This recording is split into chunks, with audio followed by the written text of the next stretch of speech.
अब्दुल रहीम खान खाना। जो गरीब सो हित करें, धनी रहीम वे लोग, कहाँ सुदामा बापुरो कृष्ण मिताई जोग। जो लोग गरीबों का भला करते हैं, वास्तव में वो ही धन्य है।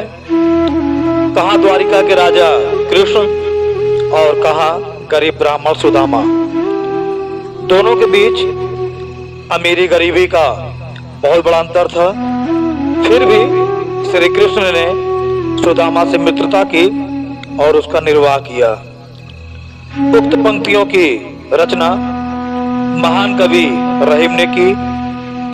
रहीम ने कविताओं व दोहों में नीति और व्यवहार पर बल दिया और समाज को आदर्श मार्ग दिखाया।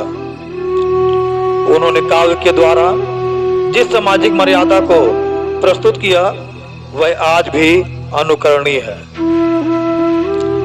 रहीम का जन्म लाहौर, जो पाकिस्तान में है, में 1556 ईस्वी में हुआ।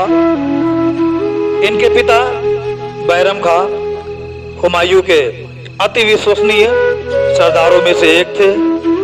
हुमायूं की मृत्यु के बाद बैरम खां ने 13 वर्षीय अकबर का राज्याभिषेक कर दिया तथा उनके संरक्षक बन गए।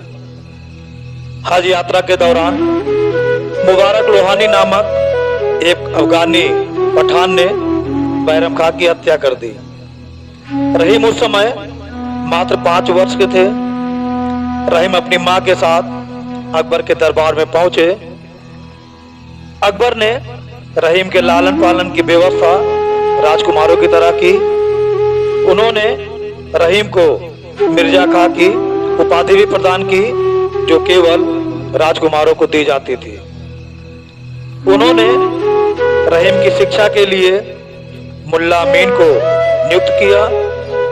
रहीम ने मुल्ला अमीन से अरबी, फारसी, तुर्की, गणित, तर्कशास्त्र आदि का ज्ञान प्राप्त किया। अकबर ने रहीम के लिए संस्कृत अध्ययन की भी व्यवस्था की। बचपन से ही अकबर जैसे उदार व्यक्ति का संरक्षण प्राप्त होने के कारण रहीम में उदारता और दानशीलता के गुण भर गए। रहीम को काव्य सृजन का गुण पैतृक परंपरा से प्राप्त हुआ था। इसके अतिरिक्त उन्हें राज्य संचालन, वीरता और दूरदर्शिता भी पैतृक रूप में मिली।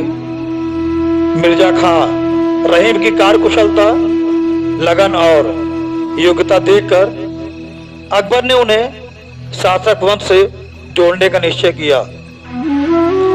अकबर ने रहीम का विवाह माम अनंगा की बेटी तथा खानेजहां अजीज कोका की बहन से करा दिया। सन 1573 ईस्वी में मिर्जा खां रहीम का राजनैतिक जीवन आरंभ हुआ। अकबर गुजरात के विद्रोह को शांत करने के लिए अपने कुछ विश्वसनीय सरदारों को लेकर गए थे। उनमें 17 वर्षीय मिर्जा खां भी थे। 1576 ईस्वी में अकबर ने उन्हें गुजरात का सूबेदार बनाया।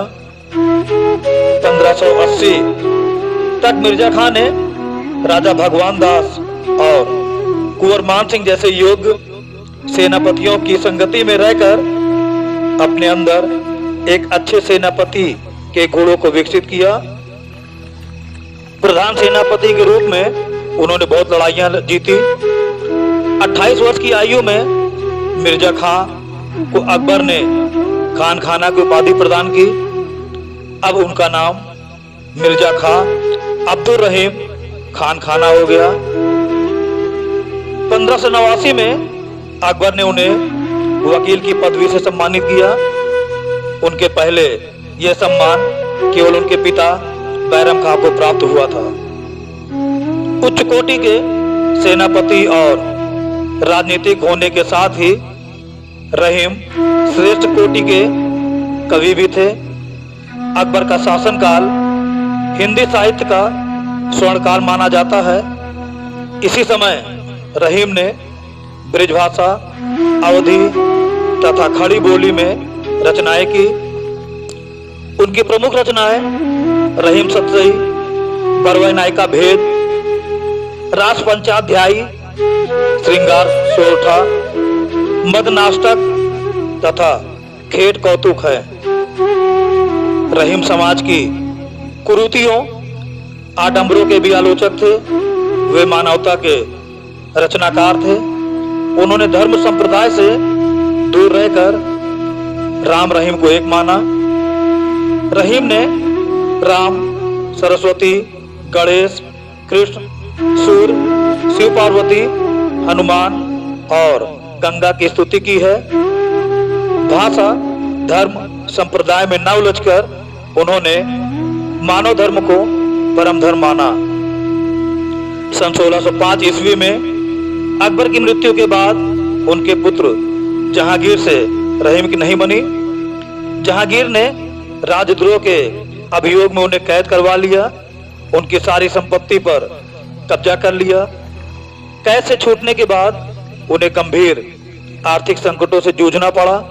वह दुखी होकर चित्रकूट चले आए। रहीम के अंतिम दिन बहुत ही संघर्षपूर्ण रहे।